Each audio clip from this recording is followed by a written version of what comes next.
Hi, I'm Peter Russo back with Todd Hill of Hill Electric, and we're going to talk about landscape lighting.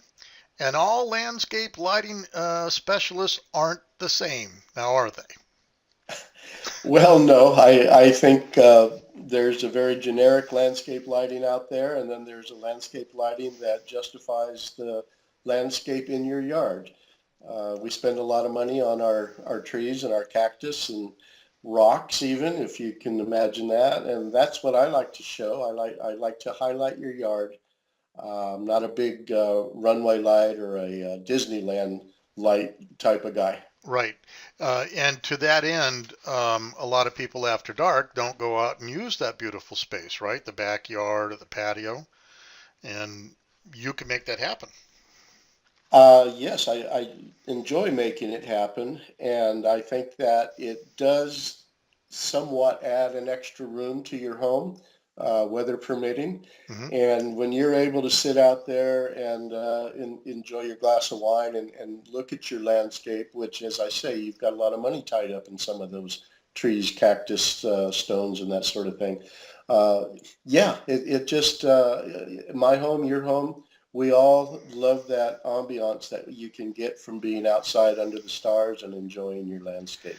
Now you can intermix security lighting and motion sensors out there too, right?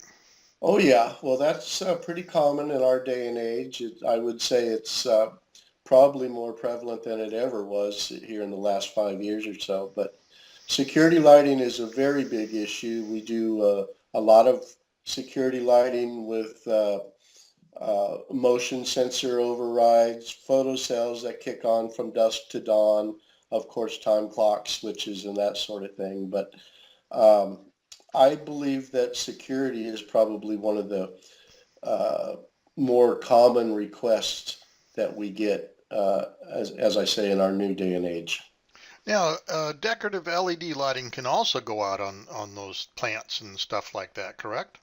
Well, pretty much any landscape lighting that we do anymore, I highly recommend going with LED. It has a much longer lifespan, shows better, much cleaner light.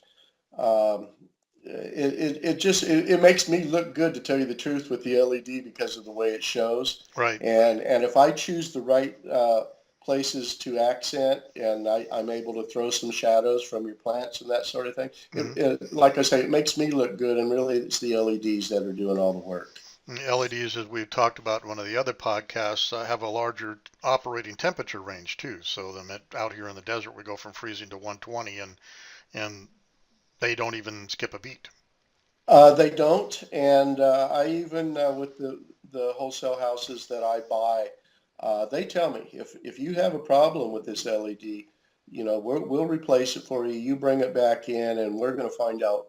They'll send it back to the manufacturer and find out what went wrong with it. So Hmm. we have great support. We honor anything that we install. And whether that weather is 120 degrees or we do get below freezing here too, it should continue to work. Yes, sir. Yeah, in our environment, I think you would want to, whatever you're going to put outside, you want to really consider the temperature range that it has to exist in. Like we talked in one of the other podcasts, a lot of solar lighting just doesn't make it. I mean, the solar panels just break apart, in time. Yeah, sadly, we remove a lot of solar lighting from that unhappy customers ask us. They say, we have this for a year and it's just not cutting it. What can we do? And generally, what it is the solar lights are indeed UL approved, but they're just not UL approved in our desert.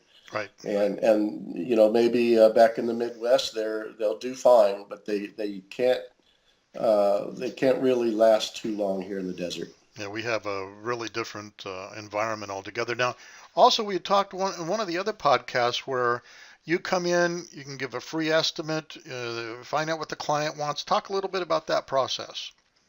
Well, that's pretty much what most of my afternoons are consumed with, which I enjoy because I get meet a lot of new people. But I like to find out what their objective is, what exactly they're looking for, and then I actually like to walk through it with them and show them my ideas.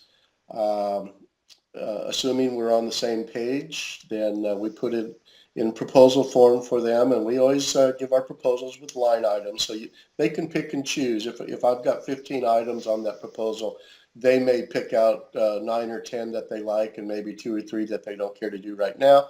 A lot of times they do them all, thank goodness. But Hmm. uh, that's the way. I'm happy to do the free estimates with them because I can help them with other things besides just what they're looking for. If they tell me what their objective is, I can come up with different ideas. Hmm. Sometimes cost savings, sometimes on the other side of the coin, but it's going to enhance what they have.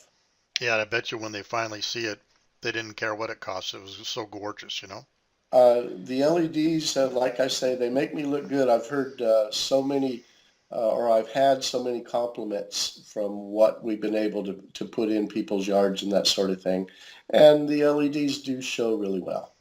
Excellent. Okay, well, thank you so much for talking about us LED lighting or landscape lighting with LEDs too. Thank you, Peter.